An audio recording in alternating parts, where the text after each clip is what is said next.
Les combattants variés, c'est des oiseaux limicoles euh, qui développent des collerettes de plumes pendant la période de reproduction. Et alors, il y a des mâles qui développent des collerettes de plumes plus ou moins blanches et d'autres des collerettes de plumes plus ou moins noires. Et alors, les collerettes blanches restent avec les femelles.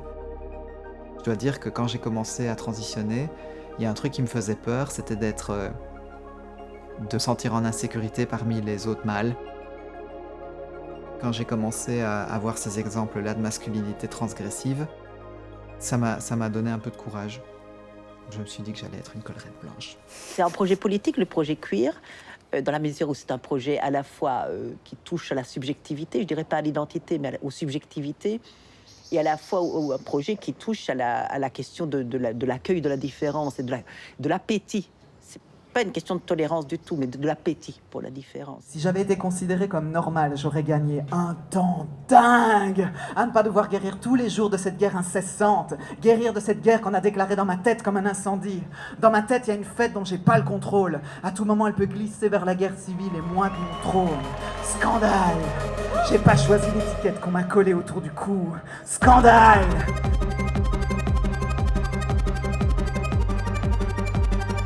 L'être humain, il est profondément lié au monde animal, puisque nous sommes nous-mêmes des animaux, ce qu'on oublie souvent ou ce qu'on ne veut pas accepter.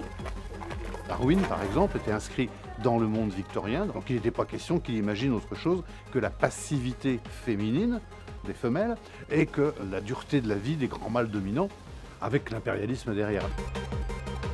Il y a beaucoup de gens qui disent « mais les animaux sont tous hétérosexuels ». Eh bien non, eux aussi. Ils ont toute une panoplie de pratiques sexuelles qui est même bien plus étendue que celle qu'on a chez les humains. Depuis l'enfance, il y a des corps qui portent des traumas et qui ne guériront jamais. Et c'est pas mal de prendre la métaphore de certaines espèces animales pour en parler.